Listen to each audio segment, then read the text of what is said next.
দের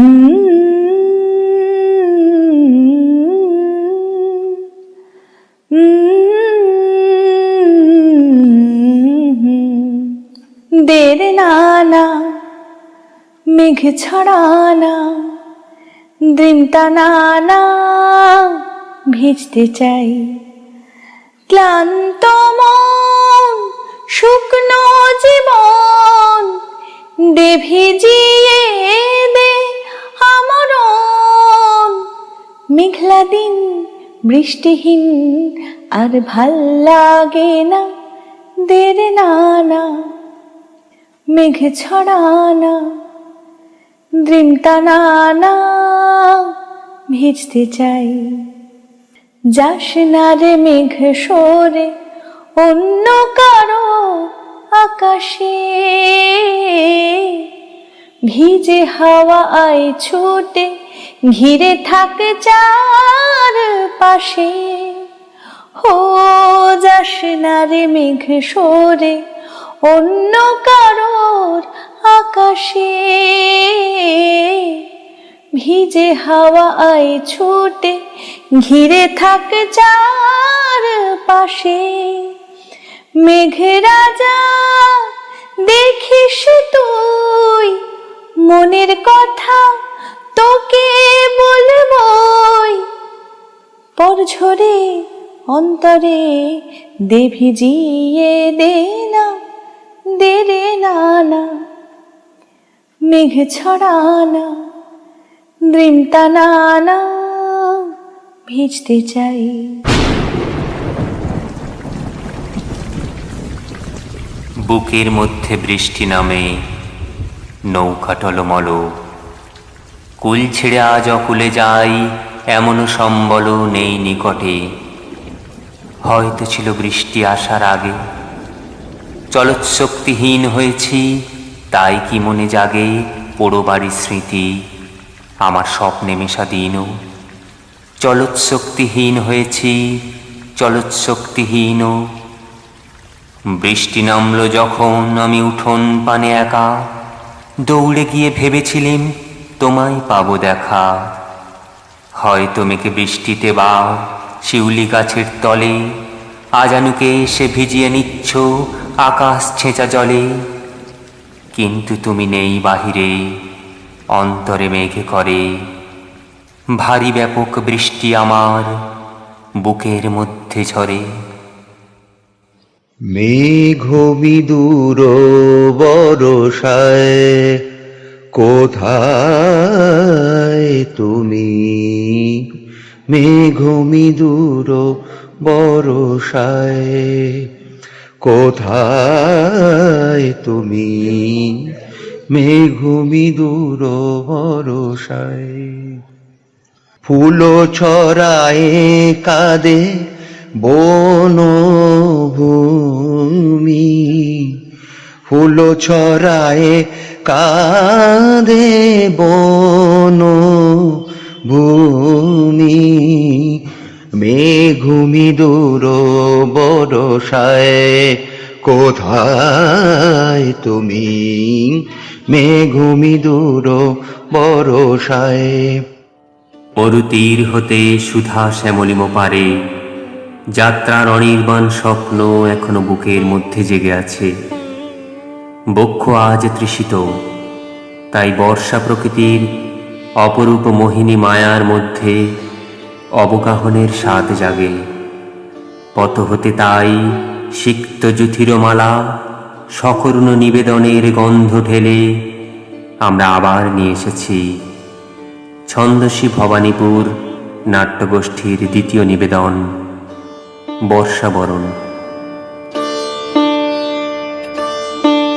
ফেলে আসা দিনগুলি সকাল থেকে টুপটাপ বৃষ্টি পড়া শুরু হয়েছে এখন অঝরে বৃষ্টি পড়ছে এই আবহাওয়ায় মন উদাস হয়ে যায় যেন চলে যেতে চায় কোনো এক পাহাড়ের আড়ালে স্নিগ্ধ গাছের ছায়ায় চায়ের কাপ নিয়ে বারান্দা দাঁড়িয়ে ভাবছি হঠাৎ করে অর্থমন্দাকে মুখ ঘোরাতে ক্যালেন্ডারের দিকে চোখ পড়ে গেল আরে আজ তো 6 জুন আগের বছর আজকের দিনেই আমরা দার্জিলিং গেছিলাম অতনু আর রিজু সোফায় বসেছিল আমি অতনুকে বললাম মনে পড়েছে আজকের দিনে আমাদের আগের বছর ঘুরতে যাওয়ার কথা। অতনু বলল মনে আবার থাকবে না, কেমন সারপ্রাইজ দিয়েছিলাম বলো। কদিন ধরেই খুব ঘুরতে যেতে ইচ্ছে করছিল। অতনুকে বারবার বলেও ও কোনো কথা শুনছিল না।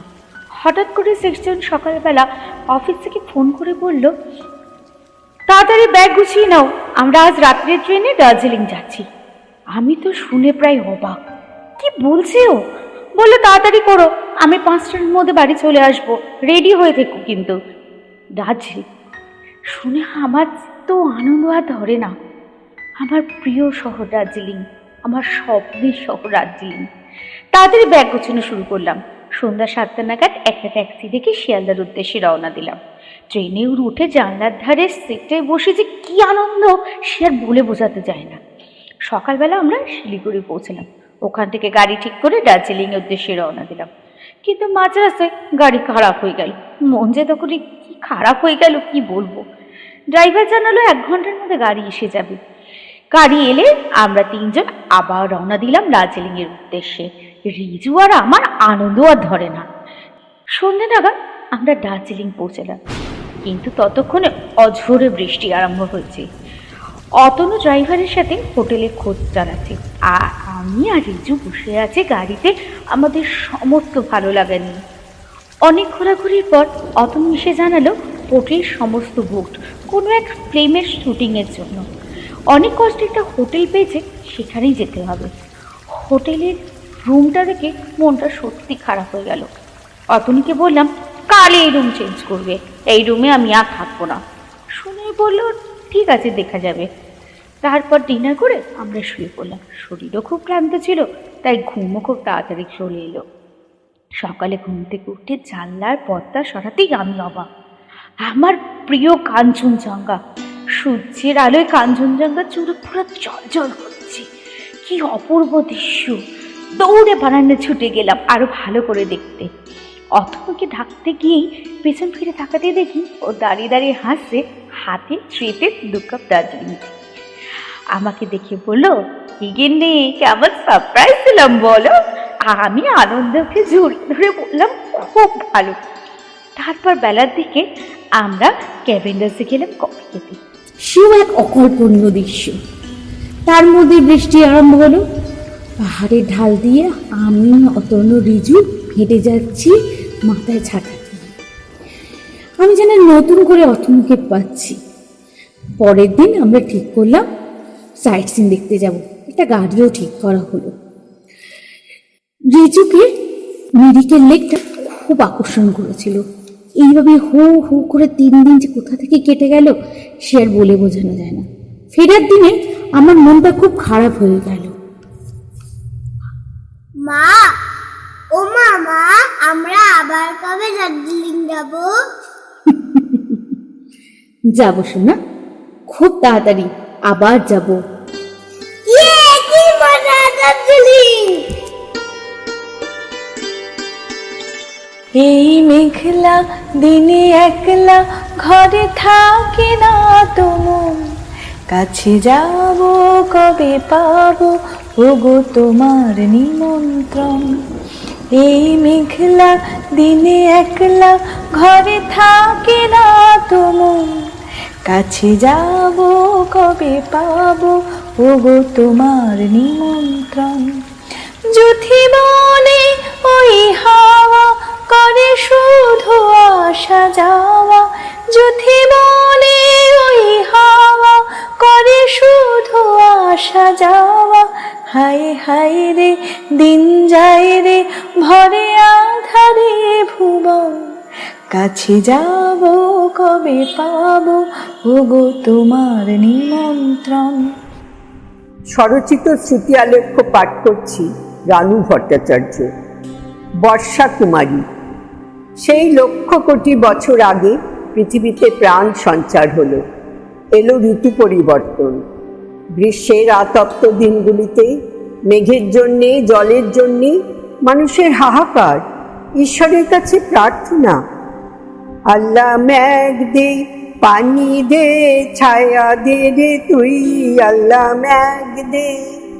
আসমান হইল টুটা টুটা, জমিন হইল ফাডা, মেঘ রাজা ঘুমাইয়া ম্যাগ দিব তোর ক্যাডা আল্লাহ ম্যাগ দে। তখনই বরষা গগনে, ধুলি ছেড়ে মেয়ে উদাসী তাকায় গহনে। শোনে কার বাঁশি দূরে কোন যমুনায়, বরষা এনেছে গোপন বার্তা মেঘ চঞ্চল পায়। আজ থেকে 5000 বছর আগে সেই বার্তা শুনলেন কিশোরী রাধা। কিন্তু যাবেন কি করে সেই ডাকে? ঘোর নিশি, ঘন গর্জন, বৃষ্টিসিক্ত পথে করদম, ভুজঙ্গ জড়িয়ে ধরেছে 2 পা। একে পদ যুগ্ম পঙ্কে বিভূষিত, কণ্টাকে জড় জড় ভেল। তুয়া দর্শনু আসি কছু নাহি জানিনু, আব মোর চিত দু গেল। শুধু রাধাকৃষ্ণই নয়, কালিদাসের মেঘদূত কাব্যে যক্ষ রামগিরি পাহাড় থেকে মেঘকে দূত হিসেবে পাঠালেন প্রিয়ার কাছে। আষাঢ়স্য প্রথম দিবসে মেঘমাশ্লিষ্ট শানু, বক্র ক্রীড়া পরিণত গজ, প্রেক্ষণীয়ং দদর্শ। আবহমান কাল থেকে আধুনিক কাল পর্যন্ত বর্ষার সাথে এই সখ্যতা, এই প্রীতি, আর তারই ফলশ্রুতি বর্ষা কুমারী শ্রী রাধা, শ্রী যক্ষিণী, আর আধুনিক দিনের আরো অনেক বর্ষা কুমারী। এমনি বর্ষা কুমারীদের একজন কিছু বলছে আজ, শুনি একটু। ওফ, আজ সকাল থেকে ঝমঝমে বৃষ্টি, কি যে ইচ্ছে করছে রিমঝিম সুরে গেয়ে উঠতে। এলো বর্ষা যে সহসা মনে তাই, রিমঝিম ঝিম রিমঝিম ঝিম গান গেয়ে যায়। গানের ধারা মাঝে প্রাণীর কথা আছে, সুর তবু লাগে না যে, কোথা বলো তারি পাই। সত্যি তো, দ্বৈতের সাথে দেখা হবে কি করে? কত বাধা নিষেধ, জটিলা কুটিলা, তবু মিলনের পথে সব বাধাই পিটোর মতো গেছে উড়ে। গল্প শেষ, কিন্তু কবিতা শুরু। কবির কলমে বর্ষা কুমারী হয়ে গেল মেঘ বালিকা। কবি তার জন্য লিখলেন এক রূপকথার কবিতা। তোমার জন্য লিখতে পারি এক পৃথিবী। খুঁজতে খুঁজতে চলে গেলাম ছোটবেলার মেঘের মাঠে।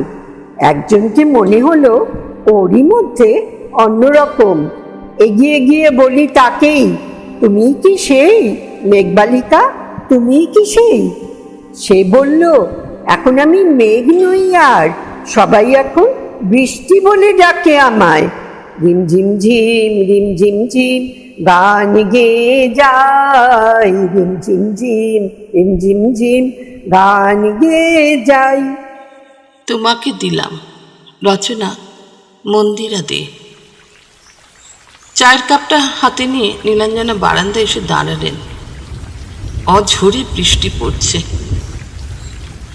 10 বছর আগে তমাল মারা গেছেন। ছেলেমেয়েরা নিজ নিজ জীবনে সুখী ও প্রতিষ্ঠিত। তমাল যখন এই ঝাড়গ্রামের বাড়িটা করেন তখন ছেলে আপত্তি করেছিল। ওনারও যে খুব মত ছিল তা নয়। ছেলে মেয়ে কলকাতায়, ওনারা দুজন একা এখানে থাকবেন সেটা চাননি তিনি। কিন্তু তমাল কোনোদিনই কারোর কথা শোনেননি, সেদিনও শুনলেন না। কিছুটা অনিচ্ছায় এখানে থেকে যান তিনি। তমালের কাছে এই ঝাড়গ্রামের একটা অন্য মূল্য ছিল। ডিএম হিসেবে এখানে কাজ শুরু করেন তিনি।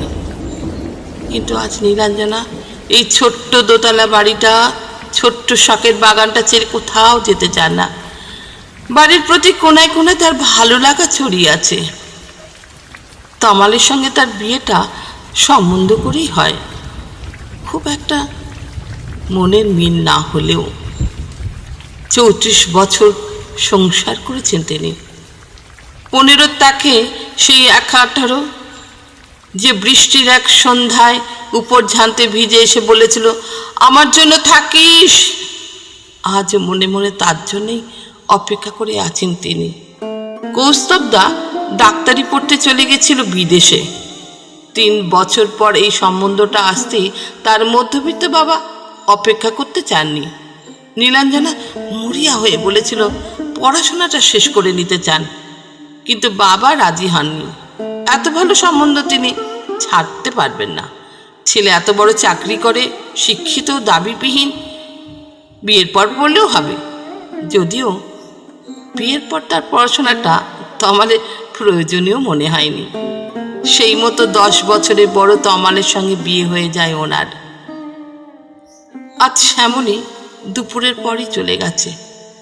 ওর ছেলের আজ জন্মদিন।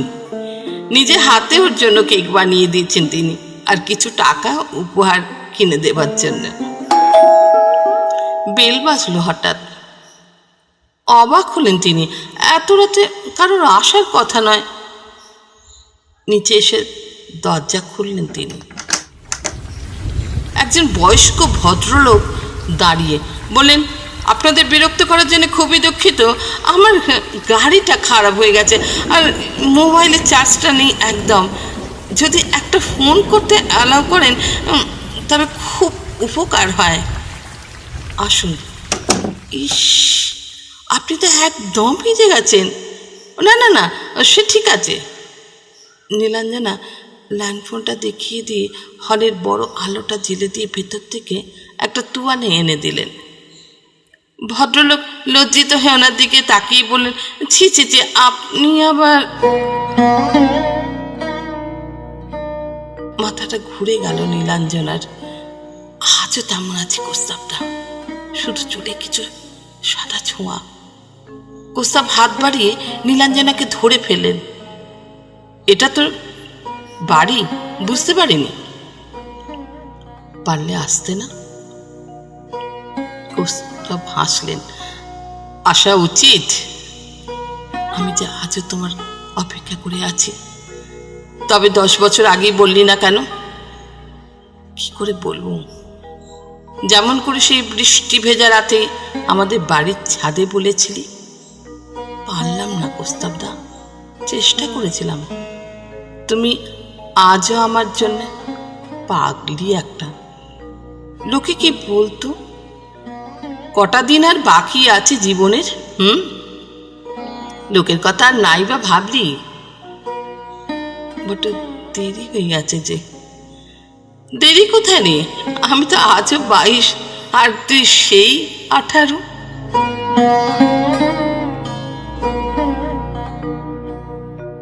আষাঢ় শ্রাবণ মানে না তো মন, ঝড় ঝড় ঝড় ঝড় ঝরেছে,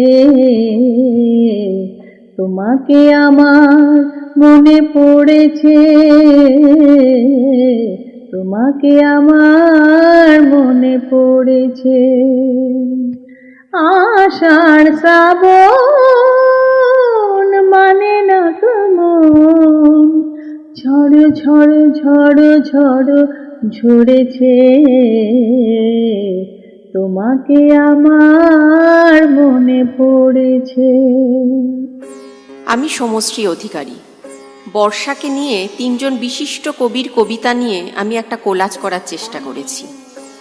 আমি নিয়েছি বিশিষ্ট কবি শ্রীজাতর বৃষ্টি বিকেল, কবি প্রদীপ বালার আমার শহর বৃষ্টি মানুষ, এবং কবি অরুণাশিস সোমের বৃষ্টি তুমি ও কলকাতা।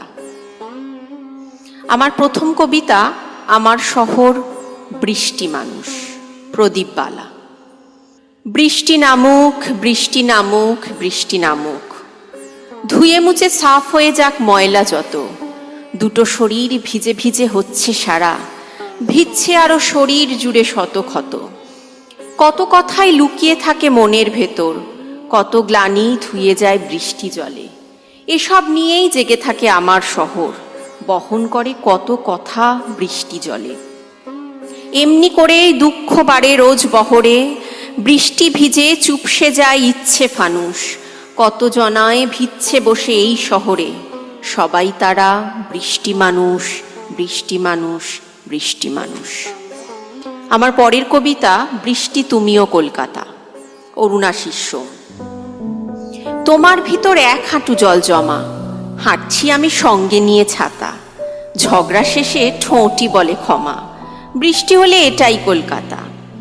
আমার কাছে কম সময়ের রেশ, অল্প হলেও প্রেমের কথা শোনা, বৃষ্টি হলে পুরনো অভ্যেস পাল্টাবে না কোনো দিন কখনো, সেটার চেয়ে বৃষ্টি হওয়া ভালো। জমুক যত আধার কান্না গান, কলকাতা আজ তুমুল অগোছালো, কারণ তোমার বক্ষে অভিমান। আমার পরের কবিতা বৃষ্টি বিকেল, শ্রীজাত।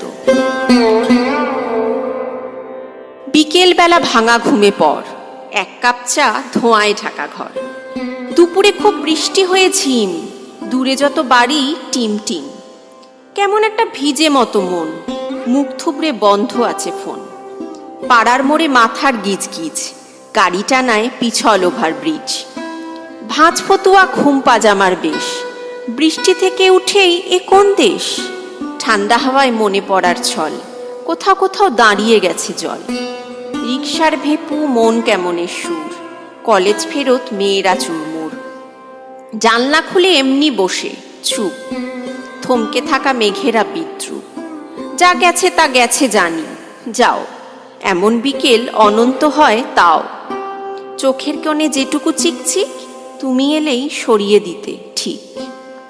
দেখেছো কি তাকে ওই নীল নদীর ধারে, বৃষ্টি পায়ে পায়ে তার কি যেন ঘৃণা, জলে ভেজা মাঠে আকাশে হাত বাড়ায়, মেঘের আড়ালে ভেসে থাকা সেই রামধনুকে চাই, দেখেছো কি তাকে ওই নীল নদীর ধারে, বৃষ্টি পায়ে পায়ে তার কি যেন কি নাম, জলে ভেজা মাঠে আকাশে হাত বাড়ায়, মেঘের আড়ালে ভেসে থাকা সেই রামধনুকে চাই, দেখেছো কি তাকে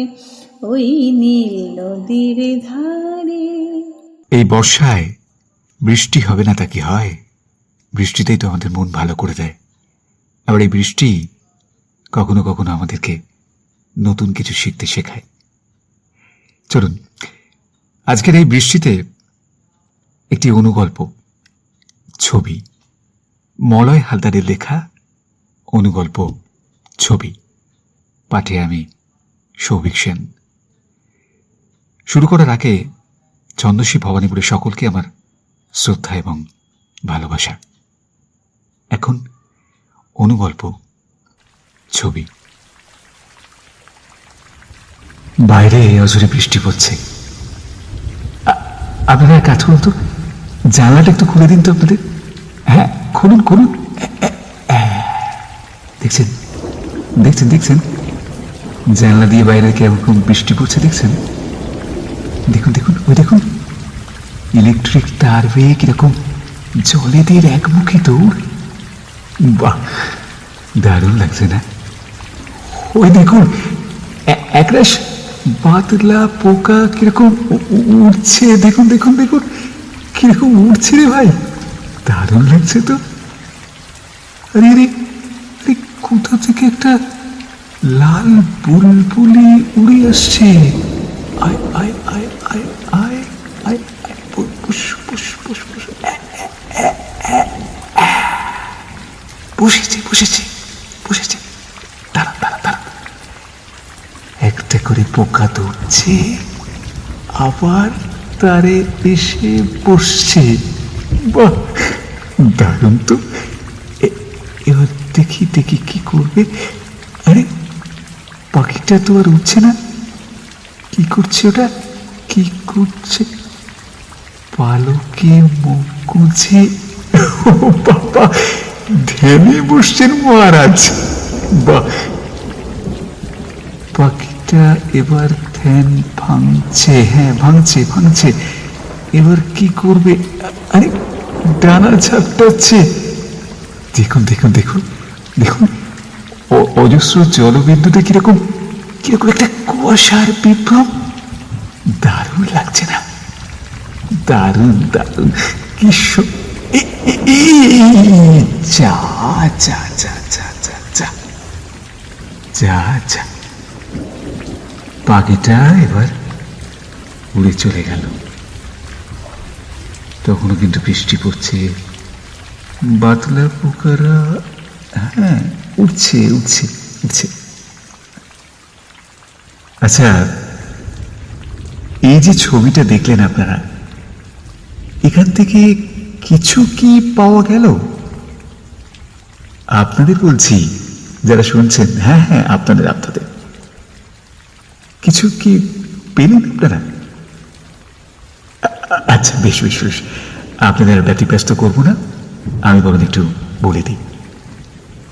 আসলে কি জানেন তো, এইখানে না সুখ ছিল। আমরা কেউ তা চিনতে পারিনি।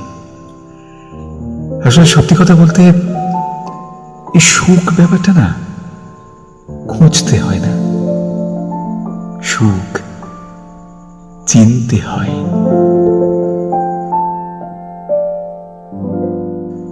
যাস না রে মেঘ সরে অন্য কারো আকাশে, ভিজে হাওয়া আয় ছুটে ঘিরে থাকে চার পাশে। ও যাস না রে মেঘ সরে অন্য কারোর আকাশে, ভিজে হাওয়া আয় ছুটে ঘিরে থাকে চার পাশে। মেঘ রাজা দেখিস তুই মনের কথা তোকে বলবই, পরঝরে অন্তরে দে ভিজিয়ে দে না, দে রে নানা মেঘ ছড়ানা দ্রিমতানা ভিজতে চাই। ছন্দশ্রী ভবানীপুরের এই ঠিকানায় আপনাদের সঙ্গে আবার দেখা হবে, কিন্তু তার আগে এক্ষুনি সাবস্ক্রাইব করতে ভুলবেন না। পাশাপাশি আগামী উপস্থাপনা জানতে চোখ রাখুন ছন্দশ্রী ভবানীপুর ফেসবুক পেজে।